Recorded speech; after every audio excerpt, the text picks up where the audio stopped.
And we're back. Duel Mains just put on a fantastic clinic. Honestly, all the additives are gone.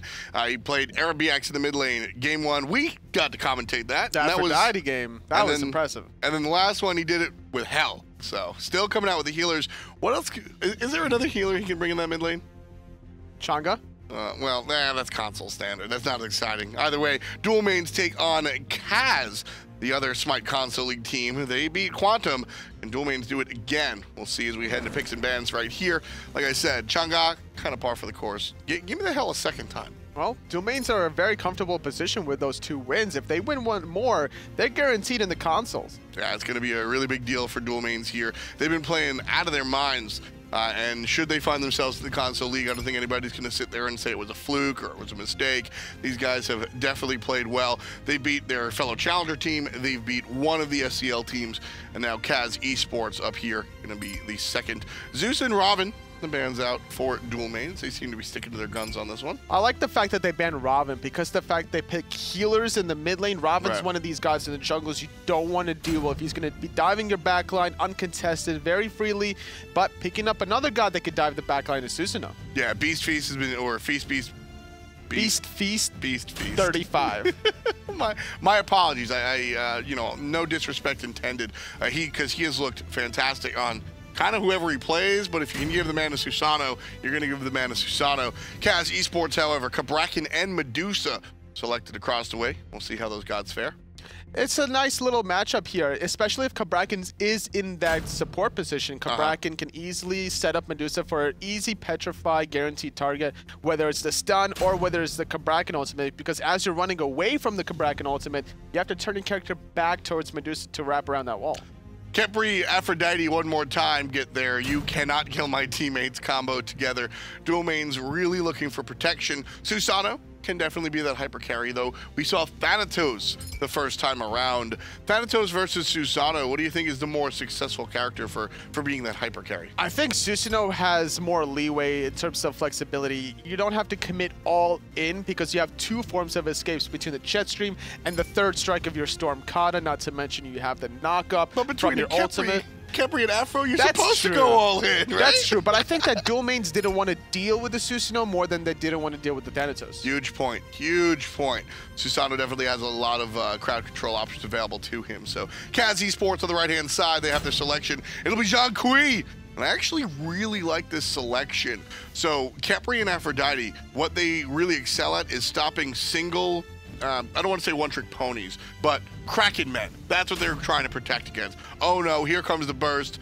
Ult. Well, Zhong, his ultimate is sustained damage with the ghost coming out of the bag, and then he can exercise on a non-ultimate cooldown. So while Afro and Khepri are going to be able to help the teammates in times of need, how many times are they going to be in need? Because right now, Zhong brings a lot of that to the table, which I think is, you don't call it a counter, but it's a very useful tool against this composition. Especially this Odin combined with the Zhong against Aphrodite and Khepri that both can't get out of that cage. It's gonna limit all the healing. Yeah. So you have that going for you. And to pair it up, Hades has been locked in with the Apollo for Duel Mains. A god that can't necessarily get out of the cage is Apollo with exception of his ultimate. So I'm curious to see when exactly Duel Mains is gonna pick up that Phantom. I'd like to see Hades mid lane. Will that happen? Let's jump in and take a look. Duel Mains versus CAZ Esports coming at you live from hi-rez Studios. It will be Eribiiax on that mid lane Aphrodite. And if we hadn't seen the level of skill that Eribiiax had brought out today, I would have said that this is a curious decision. I think that Hades can play that mage just as well as Eribiiax. And if you stick Afro in the solo lane, she has some time to really like bake up in the oven, so to speak. Well, definitely has a lot of tools in the mid game. Early game, the weakest point of Aphrodite, but that's why we see BradleyRJ picking up the Phantom to deal with the support Odin onto Mush, recognizing that it's the support Odin, not the solo lane Odin. So it has to be able to keep the mid laner alive in the early phases of the game to make sure that Eribiiax does exactly what he's done in both the Hell and Aphrodite games. And again, going back to this draft by CAZ, I think this is a very strong draft. One, anytime there's a healer, you kind of want to pick Odin. He just really shuts down healing very strongly. But go back to the Zhong selection. It's just, like I said, Eribiiax's goal and Khepri's goal is to really like I said, stop Kraken Man, right? Here comes a big Kraken. Here comes a big Ra ultimate. Here comes a big Thoth ultimate. Well, very different story for Zhong, who, sure, you might be able to use that Aphrodite ultimate while he's ulting, but the Aphro ult will end, and the Ghost will still be coming out. He'll still have the exercise available for it, so I really like this selection. We really haven't seen a lot of Apollo in both the console or the PC side of things. He's not one of those gods that can easily box in the earlier stages until he gets those items online. His clear is still relatively good, but a lot of these hunters is just slightly better, so you can't. And then whenever the Audacity is up, the passive of Apollo giving him those 6 extra in-hands at increased attack speed, the other hunters are just going to neglect you and not even bother boxing you. Yeah, just don't fight when he's in a scary spot, so not going to be the choice there. And the enemy jungle is Duel Mains, and they will successfully drop the speed up. Bradley will actually go back and pick that one up. So speedy Khepri coming out on the right-hand side. I like the fact that Elexum went for Zhong because not only is he good for AoE damage to make it harder for Eribiiax to find that one target that he really wants to heal, but he's also really tanky with this passive. He gets up to 40 protections as long as he gets a fully stacked bag of souls. That's actually a really big point that you kind of mentioned lightly. The fact that there's a lot of AoE damage and Afro has to choose one. That's right. So the Khepri and the Aphrodite have to do exactly what they did in the first game by making sure that they're on different targets between one person using the Scarab's Blessing and the other one using the Afro. Uh-oh, trouble for the Beast Man. He will be the first blood here. OPUSB taking him to Business Town on the solo side of things. I was actually just going to compliment the little Hades Susano combo, but Beast Feast did not play it the way I expected. No, not at all. If you get to the lane a little bit late, you want to be able to just give up the lane presence, contesting that when the enemy's already there clearing the wave, because now they're going to turn on you. It's going to be about a 8 on 2, the 6 minions and then the 2 gods against just you 2 clearing, and barely able to die there. A Beast Feast threw out the jet stream, but had to wait for it to fully finish traveling before able to teleport to it, which is why that first blood happened. Well, it's also about the interaction between the Hades. So Devour Souls, Hades' third ability, where he does the damage, that's where he blows up the wave. It's actually going to heal your teammates around you as well. And one of the nice things that you have when you're fighting 2-on-2 with a Hades in a lane is that you can sort of bait your opponent into thinking that you're more vulnerable than you actually are. So you fight in the wave, which is a big no-no in Smite, but you fight in the wave anticipating the heal. What happened there was Stun Wave launched the Devour Souls, and Beast Feast fought after the heal came out, so he wasn't able to be brought back up. Stun Wave and Beast Feast need to get on the same page and say, all right,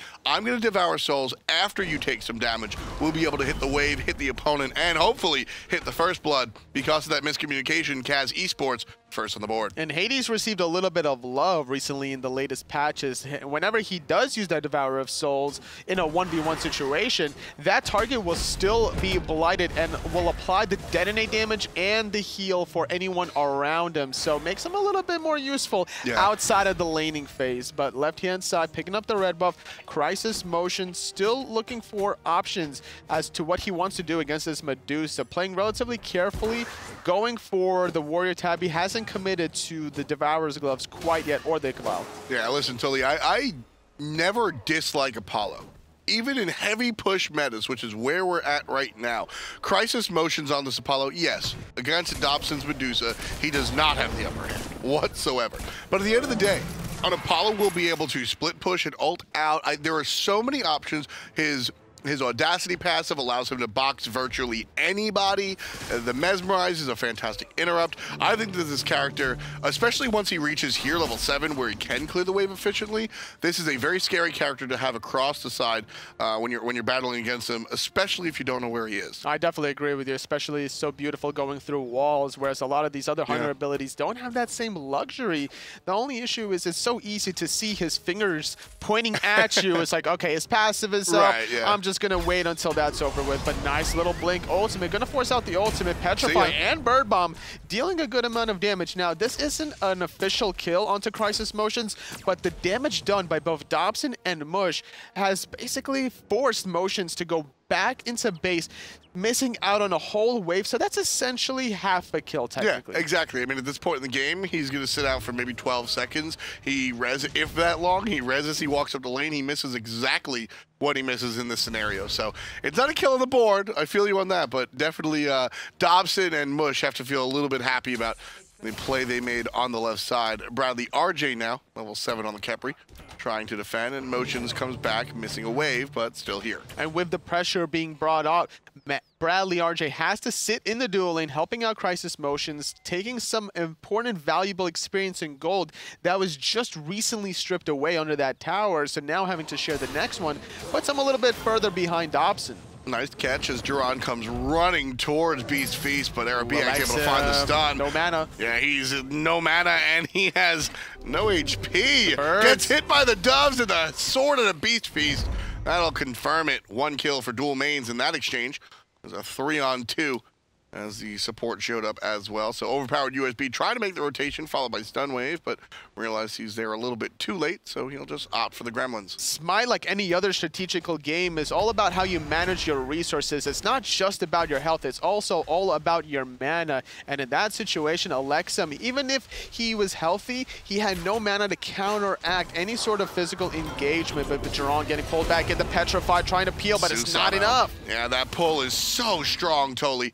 Beast Feast just takes somebody in a not terrible position, but not a good position, and puts him in a terrible position with that pull. Susano, 2-1-0 for Beast Feast, who I feel like we've been talking about Eribiiax all day because he's playing Afro in Hell, but Beast Feast 35 has been out of his mind, just being a very strong jungler. This whole Duel Mains team, honestly, Toli, looking strong. Absolutely, and this is why they first picked it in this game so far. They're just 1 win away from guaranteeing themselves a spot in the SCL. And Duel Mains, the Challenger Cup team, has been really impressive in my standards, at least in the picks and bans. And something that's going to be interesting to see if they do make it is how they're going to stack up against Elevate, another team from the console league that's very innovative in their picks and bans. Yeah, exactly. It's not just the innovation, because a lot of times, real talk, sometimes teams just pick weird stuff and you go, okay, sweet, you want off a gimmick. But like Taco mentioned in the last match, and I think you even mentioned it in game number 1, they build around these selections. The Khepri paired with the Afro or the Hell. Then you have the Hades even to come by and really help things out. More peel. The silence, the ultimate, it's all peel. They build around this selection. It's not just odd for odd's sake. They have a real thought process. There's a method to the madness, and I really enjoy watching that happen. In the mid lane, barely able to go back. It's always a gamble whenever you just wait. Like, are you going to really stop me from backing here? Taking a lot of poke, though, caught in the cage. The jet stream wasn't available. Typhoon going to buy a little bit of time with the knockup, but not enough. The cage just lasting too long. Very important play for CAZ Esports, and that's how they're going to stay in this game right now here.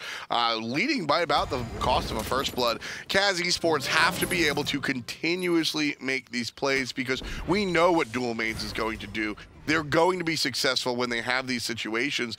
Can CAZ Esports fight back? Quantum couldn't, and that's why they got toppled. And I mean, we saw what happened last match with Team Enable. I mean, that was a 20-minute just brawl fest. Here, CAZ, this won't be over in 10 minutes. They're able to find these answer backs. They're going to isolate these players.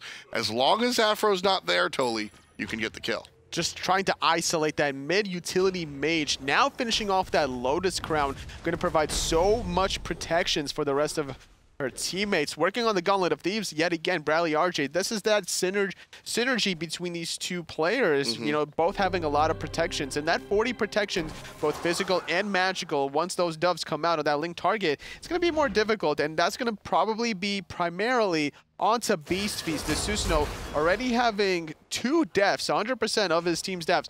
But it's not the worst thing in the world when your jungler's the one with the deaths, because at least he's trying to go for the plays. He's also the player with all of the kills on him as well. So he's dying. We know that's not what's happening because we just saw him get killed by an Odin, but theoretically he's dying for the kills that he's successfully getting, and those kills enable the other players on the team. You can see he has 2 kills, and yet there are 4 assists. As long as there are more people making money off of his kills, he's totally fine to trade it out. Stormwave was thinking about diving into that tier 1 tower as he was making the rotation. A nice idea that he had by proxying between tier 1 and tier 2. This gives him enough of a leeway to rotate mid, wait for a play to happen. If it doesn't happen, that's fine, because I'm just going to do this again. Yeah. Go back mid, rinse and repeat, and provide that 5-on-4 pressure. And same thing is going on the other side, OverPoweredUSB proxying between that tier 1 and tier 2. And Hades has a lot of tools to get him out of trouble should he actually wind up in trouble on that side. 1, he's going to be able to heal himself with the Devour Souls like we talked about, but 2, his dash also goes through walls. He can go underneath the wall, so he's very, very safe in an unsafe place. We'll see if he finds love. CAZ Esports on the left-hand side taking care of Gold's Fury. Khepri and Apollo are going to show up, but Gold already down to 40% HP. Beautiful cage, ladies and gentlemen. That's how you zone. Gold Fury goes to CAZ. Give him a round of applause. Overpowered, though, getting dove by Beast Feast 35, looking for a potential dive, hitting the jet stream onto Elexum, but definitely not wanting to teleport to it. Under a tier 1 tower with 3 players right by his side. Not too healthy, though, is CAZ to defend this tier 1 tower. Yeah, I don't know. Maybe Duel Mains had a miscommunication. Looked like he maybe should have gone, he being Beast Feast, or the kill out of the tier 1. CAZ now pushed underneath the tier 2 tower, but nobody there to deal damage to the objective itself. The tower still stands. CAZ licking their wounds, but Duel Mains rotation from the Hunter, a little bit too late. It's a 5-on-3 in the mid for a little bit. Looking like Beast Feast wants to flank on the right-hand side, finding the pull onto Overpowered and the root. The Hades ultimate coming out onto 2. Pillar of Agony, making it rain. BradleyRJ able to pick up the kill off of the assistants. Eribiiax heals and ults himself to avoid the death from the tower. Once again, just complete understanding of what these engagements will entail, the tools at their disposal. Duel Mains know exactly what they have, and they're going to play like it. And Duel Mains has just been managing their resources between health and mana more effectively than CAZ Esports. Not only are they healthier in the health department, but they're managing their mana more useful. So CAZ can't stay in these teamfights and throw out as many abilities as they would like. Duel Mains had a 5-on-3 advantage without any kills for about 15 to 20 seconds because there was no mana for CAZ. Right, and that's what we saw where Duel Mains, they look at the tier 1 tower in the mid lane. CAZ Esports were just sitting on the tier 2 with nothing to do, nowhere to go. Stunwave in some trouble. He's going to dash out. There's the follow-up from the ring, waiting for the leap from Hades. Love the patience coming out. 1, he can't heal up in the ring, and 2, he can't dash out of it if you wait for it. Big patient play coming out from Mush, and he's going to be able to put number 3 on the board for his team, still leading CAZ Esports by about 2,000 gold. I love the patience, like you mentioned, from Mush. And even if he didn't find the Blink ultimate after the dash, or the dash from Hades, rather, it's so easy to chase him down in that situation when the Cabrakan was using Tremors, doing so much effective damage. Odin had 2 options between the jump or the Blink. Even if the cage happened, you force the Hades jump, then you jump after the Hades and you slow him down, allowing your teammate to catch up to him. Eribiiax in some trouble here. He's going to be able to heal up that situation, not too big of a deal. Here's Beast Feast working with OverPoweredUSB, pulling him right on back. There's the Khepri hug. Beast did not expect that one to land. Jet stream connects, could potentially teleport to it, but Jeron right around the corner. Don't want to be messing around with a level 13 Cabrakan that has Mystical Mail completed. That's a lot of defenses and a lot of magical damage per second that you don't want to be dealing with if you're a squishy Susano. Sunwave stands there and just sort of takes it for a while, but he'll be able to dash out no problem. Half HP for the solo lane Hades at the moment, and he'll likely be able to heal that up relatively soon, but presence from CAZ Esports in the short lane. Going to be Jeron making the rotation, just sitting here as the jungler. Well, Bradley combines with Stunwave to make it a 2v2. Getting a little closer to that breaking point where Duel Mains is going to start grouping up as a team and a collective unit, looking for that level 12 onto BradleyRJ to get that second relic, but try to catch. Oh, the Aphrodite has nothing really available. Even the cage comes out. And there's Khepri from a distance. That's the combination. CAZ do exactly what they were supposed to. They trap Eribiiax. They trap him a second time. No heals allowed. And and then in comes Bradley with the ultimate through the cage. Wonderful play by Duel Mains, really playing their comp to a T. I felt like earlier in the day they didn't really need to play their full comp, they just played Aphrodite. Here they're playing it with the Odin. Oh, stun wave bit off a little more than he could chew. He jumped into the blue buff as he was proxying between tier 1 and tier 2. 4 members from CAZ making this rotation very timely, considering Gold Fury is not up for another 45 seconds. Yeah, that was I was talking about that being a safe point for stun wave, the fact that he can go onto the wall. Not blindly, my friend. You don't jump through the wall and then find yourself in enemy territory. Not a good look there for Stunwave, who's had a relatively successful afternoon. 1 game of the Osiris and then 1 game of the Sun Wukong. And he was able to really just run his side of the map. Going for a very traditional Season 0/1-esque build is Stunwave, going for the Warlock Sash immediately after the pen boots, trying to now finish off that Breastplate of Valor. Takes a long time in the solo lanes to finish this off, but as a Hades that wants to control the team fights in the mid to late game, this is one of the best positions you could put yourself in, trying to maximize your health efficiency. Listen, Warlock Sash is a very expensive item. You have to spend a long time stacking it, but we're in a situation where we're watching Hunters pick up Bluestone and Transcendence 1. This is the time to stack long stackable items. Go for the Warlock Sash. I love it. I think it does exactly what Hades wants to do. Bradley's going to get in trouble. Look at this. CAZ Esports set up an ambush here, but they walked into 4 players, not the pick that they wanted. And that's why Duel Mains has been successful, in my opinion, Toli. They're never alone. Elexum was basically left alone, taking so much damage, 90% of his health to be exact, having to back. Still sitting on his 2 relics, though, finding the pull onto 1. BradleyRJ, though, the cage coming out from Mush, trapping into Bradley falls. And Apollo's going to take to the sky here, looking for more the defensive maneuver than the offensive maneuver. Duel Mains started the Gold Fury, dropped it. Now it's CAZ's 10% for the red team. But with Stunwave showing up, everybody from CAZ decided to let go and start looking for the kill. Eribiiax is able to find the ult on himself and to find the Aegis, but he doesn't have any more tools. There's the Pillar of Agony. Dobson picks up Beast Feast, and despite a fantastic ult out of the Hades player, it's just not enough. OverPoweredUSB lets him know. And Motion's the only one alive. Not gonna go for it. Tosses out the So Beautiful a little late. Just slightly, but either way, this is what happens when 1 tool is missing from your belt. BradleyRJ fell very early in that encounter. Yep. Also didn't have time to really even use an ultimate on himself. Wanted to probably use it on one of his teammates instead. And without Khepri having his Scarab's Blessing to revive someone, having that Rising Dawn to mitigate a lot of the incoming damage from the enemy team, that team fight was just bound to fail from Duel Mains. They need Eribiiax and BradleyRJ to be alive at all times to keep everyone else alive with them. Yeah, it was a really impressive play coming out from CAZ Esports here before they even touched the battlefield. I mean, the Odin, I think, is a big ol' duh at this point. You got a healer. I got the guy that stops you from healing. Thumbs up, right? But I think the Cabrakan choice here was fantastic. I already spoke about the Zhong, but the Cabrakan, yes, he's just strong. He's a strong character. But his ability, both times that we've seen Eribiiax fall down, he's only has 1 death, but we saw him really get caught out and Khepri saved him before in the mid lane. Both that time and the time that he actually falls is off of the Cabrakan wall.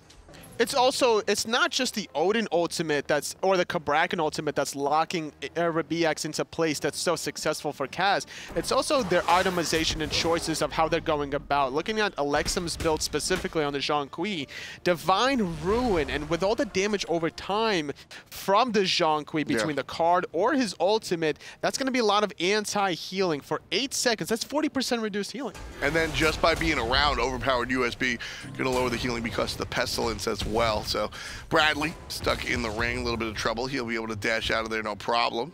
And there's an ultimate out of the jungler. Beast Feast tosses the Susano Whirlpool, or Whirlwind, into the jungle, trying to help out. Nice little stun from Cabrakan and a Stormcutter from Beast Feast to get away from the incoming damage from I Jeron, recognizing the mechanics between not only his god, but the opposing jungler, making him a really great pickup. The Mush getting pulled almost out of that tier 1 tower. Tier 1 mid here from CAZ, very low. Yeah, this time around they have the tools, and here comes Hades. Big silence into the bigger pillar. Elexum uses his beats to get out of there, and the tower's still standing. Motion's looking for the kills, not the tower itself. On to Jeron right now. Mez to help himself out, but here comes Bellona. Khepri ultimate used on the Hunter. Stun wave taking care of Jeron on the backside, and the tower's still standing. More about the team fight than the objective, I suppose.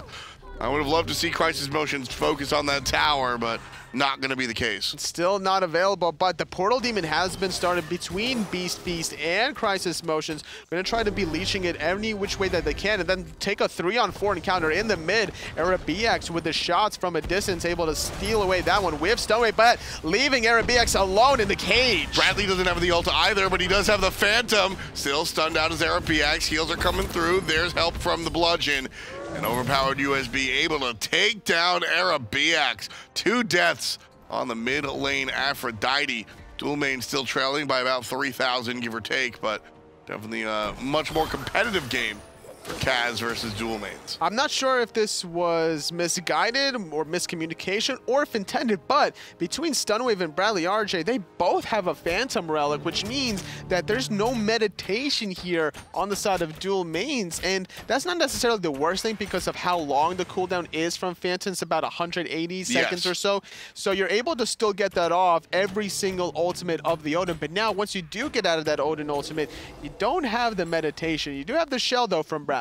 You know, the meditation is just, especially with this team composition, totally, I'm not thrilled. Meditation level 1 is 35 health plus 12 times your level. So realistically, you're healing like 100, give or take, right?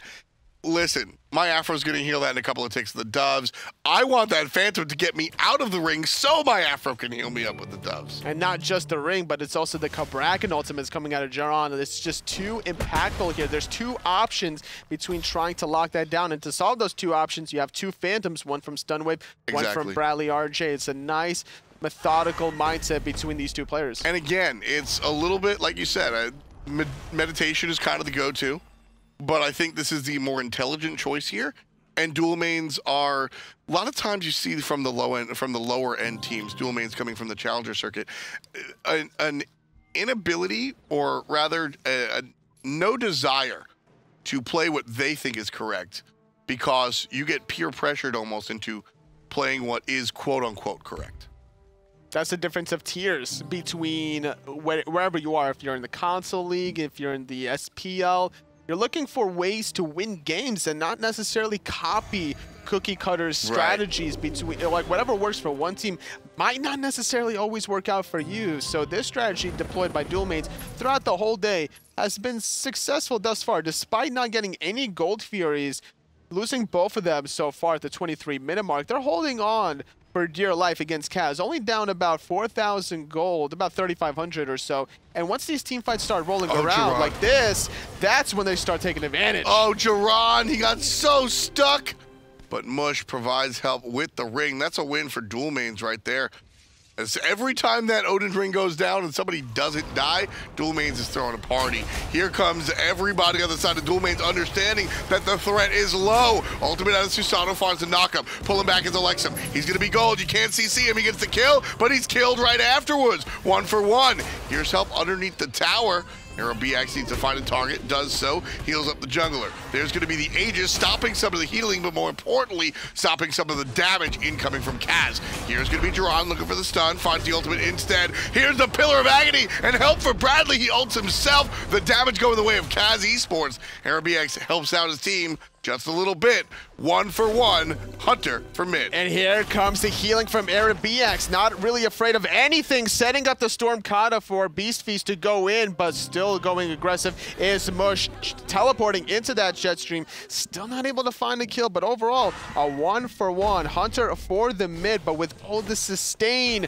from Eribiiax, there's just no stopping Duel Mains to take your pick of the litter between the tier 1 and duo or that Gold Fury. Right, exactly, and this is exactly what they're going to going to look for. It'll be the Gold Fury. Excuse me, picking up my notes here. It'll be the Gold Fury. We're going to pause the game right quick. Duel Mains versus CAZ Esports. CAZ has the lead, but right now it feels like Duel Mains has the momentum.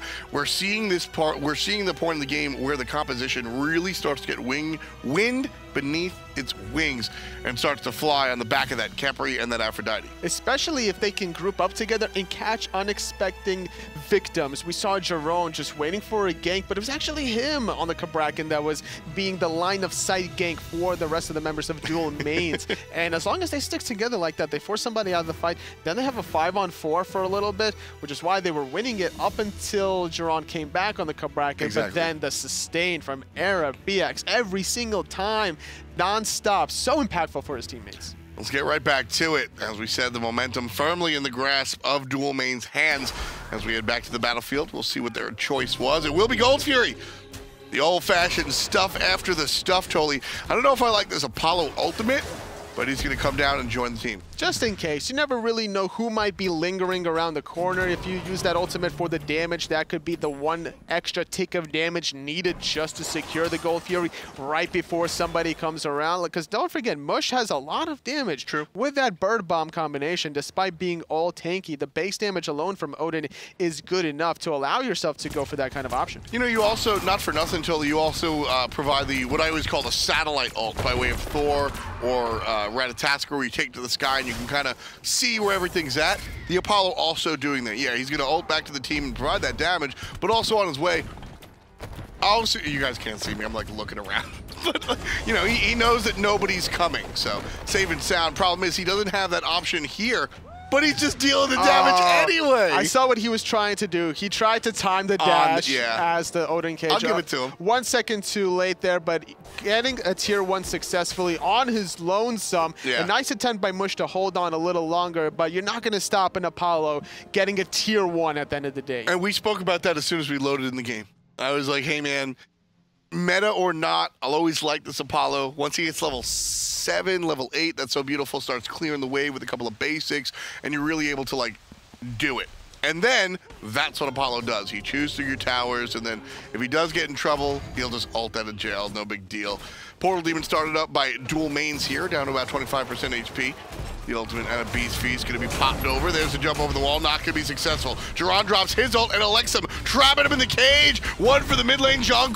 Bradley in trouble, a lot of trouble. Able to ult himself out of jail. Eribiiax, however, falls down. Dobson with the kill. Totally, that's the turnaround. That team fight is gone without Eribiiax. Overcommitment on just a Portal Demon. I like the idea between flirting with the Portal Demon. You may be baited, reset it to the enemy team constantly back and forth. Get them in an awkward position and then force the team fight, but committing the Typhoon to it, there weren't many escape options. Both Phantoms weren't used for the Cabrakan ultimate, and that just allowed for a very easy clean pick out of CAZ. There's the Fire Giant going the way of CAZ Esports, and by himself, his stun wave on the Hades. He's gonna get followed! Oh, get read like a book! Oh, that was so much fun to watch. He goes under, and Odin goes over, and then he gets sent down back under to the underworld. This is kind of like a sandwich being so made, an fun. Odin Hades sandwich back to the underworld for a stun wave, getting a tier 2 tower in the soul lane after the Fire Giant. CAZ Esports are doing a good job taking advantage of the slight misposition of Duel Mains. There is nothing more satisfying, playing or watching, than a nice, cold read. You thought I was going somewhere else. But a nice, cold read, man, just... That Odin jumped before Hades jumps, understanding that's the only exit for stun wave. It just feels so good when you... Yes, I know what you were thinking. And when you see it go down, it's just as exciting to me. That's part of what makes Smite for me, because the whole like all skill shot thing. If I read that you're going right instead of left, and I shoot right, and you walk into it, that's one of the best feelings. Mind games are very important in Smite. There was one time when I was playing Bakasura against a Ymir, and he was chasing me in the jungle. He threw up the wall, and I knew he had blink. So even if I jumped over the wall, he was going to blink after me. So what I did was I walked up to the wall, jumped in place, he blinked past me, and then I just went the other way anyway. So mind games are very fun, no matter what. If you're playing, watching, you can truly appreciate the small mechanical mindsets of these players. Yeah, that's the most fun for me is seeing that, because, you know, mechanics are one thing, but when you can outsmart and outthink your opponents, that's really what's fun to me. And I think we're seeing a little bit of that. Sure, micro in that one play for our Odin player Mush over here, but macro with the way Duel Mains have drafted their composition, understanding that they're going to try and outsmart CAZ, and CAZ here is kind of brawn versus brains. You got Jeron just smashing people. You got Odin just jumping on people. And Duel Mains are kind of sitting there like, all right, we have to overlap our ultimates, and we got to walk away, we got to backstep. So it's a lot of thought going into what Duel Mains is trying to execute, and I respect what they've been bringing. 6K down, defending on their left side Phoenix. CAZ Esports coming through with the Fire Giant buff. Odin Ring and Jeron ult used nice and early. That's a positive for Duel Mains here. Half HP on the Phoenix. Down it's going to go here as CAZ Esports keeps the target in mind. But Toli, what's happening on the right side of the map? Right side, Motion still split pushing. Red buff on the Apollo. Finally, minions have entered, so that's going to allow the Phoenix to go down even faster. Elexum is actually the first victim with the Fire Giant. 1 HP on the mid lane, Aphrodite. She finally falls. Overpowered gets the kill on the Eribiiax. Back to the fight comes Motions. He's going to dash forward, gets the Phoenix. It's an even Phoenix trade here, folks. So it's all good if you're rooting for Duel Mains. Stun Wave is going to turn this around, but Mush makes it happen. 2 for 2. CAZ Esports has a fantastic push, but it looks like the third's going to fall down. Motions. There it is, making the plays. They're not done yet. They found 3. They want 4. Onto the Bellona. Overpowered USB with the Scourge. Not going to matter. BradleyRJ credited with that one. But left Phoenix 4, right Phoenix with 4 members dead for a good amount of time. CAZ needs to be careful about how they engage even further. Duel Mains can easily push down, but it looks like they're going to go for the mid lane while they're going to have Stun Wave on the Hades defending the left. CAZ Esports with a Fire Giant buff, 6,000 gold up. Not enough. End that fight, 3,000 gold up. And they were 5-on-4, considering Crystal Motions was right lane, and Elexum was the first one picked off. And that's exciting for Duel Mains, because they cut the 6K lead in half while defending their own base. That's not something that a lot of teams can really put on their superlative list. And right here, Motions. It's been exciting. Like I said, Eribiiax is kind of the... You remember No Doubt, the band from the 90s? Oh, I love Gwen Stefani. So, Duel Mains right now, Eribiiax is Gwen Stefani. Everybody's looking at her. But really, Trey Cool in the back, just making the drum beats go on, that's Motions right now. He's keeping the game together, making sure the objectives are happening. And you know the bass player that you can't remember the name of? That's what's going on with Beast Feast. He's still chugging along, making sure that the song and the album is working out together. But everybody looking at Eribiiax because he's a little bit different. Picking the Aphrodite, picking the Hell, doing something a little bit crazy, but it's all about the unit, and that's what I'm really liking. And who's the guy that made Gwen Stefani make the song Don't Speak? Oh my god, oh man. You know, I could not recall. I was good with that analogy until you threw me under the bus. Oh man. I had fun with that one, but that's what I'm seeing out of Duel Mains. Is we're seeing Eribiiax, who we've seen before. Eribiiax has played in the console scene once upon a time. His name should be kind of slightly familiar because that's kind of where he was at. The rest of the 4 players, though, kind of coming out of nowhere. And I like to see this new talent. Half HP on the Fire Giant, Toli, and CAZ Esports, they're going for it. It's a lot of damage onto Jeron, but he's left alone. He gets pulled in by the Abduct. Khepri finding the root, a lot of damage to the Fire Giant, sitting at 1,600 health. Jeron falling, the Petrify doing a lot of damage. Typhoon comes out, second member dead for CAZ. And Motions on the backside, able to deal out some damage. OP-USB takes out Eribiiax, one of the cornerstones of this Duel Mains team fight, but it's still a 1 for 2. Make that a 1 for 3. As Motions takes down Elexum, 2 players in the back end. He's ending! He's gonna end the game! Crystal Motions, he wants to end it! Odin falls down, there's only 1 member alive. OverPoweredUSB has to defend, but he's nowhere inside. He's getting chased down by BradleyRJ. What a play by Crystal Motions! He's doing it by himself! We're not aiming for the truck! 17 to 13, CAZ Esports goes right for it. No, he's gonna die. Totally. He got it at the last hit! He did it! He actually did it! The MVP CRYSIS MoTioNZz with the last in-hand, giving himself away for the W. I got it. Oh, wow. That was a game. The last basic coming out of my man Motions, able to clean things up. That's going to be the third victory for Duel Mains. The challengers coming in here in our relegation, toppling not just one, but two of the professional teams here in the European Smite Console League. And they do it in dramatic fashion. They pick interesting stuff, and then they end it with that.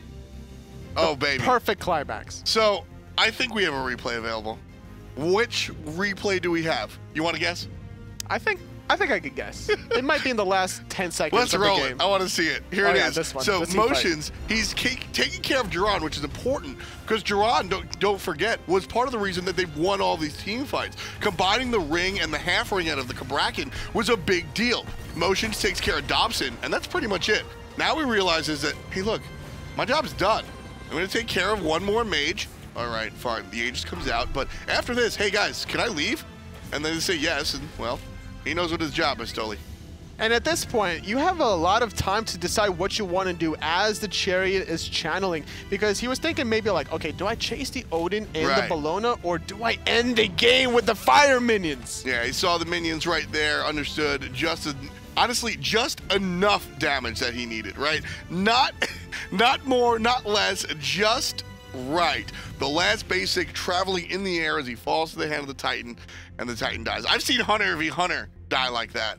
I don't know if I've ever seen Hunter v Titan die like that. Well, that's going to be it for this team. They made it to the SCL Duel Mains with their brains and their brawn at the end of that game. Very well played. Yeah, putting it both together. Next up is going to be Quantum versus Enable. We'll be right back with some European SCL.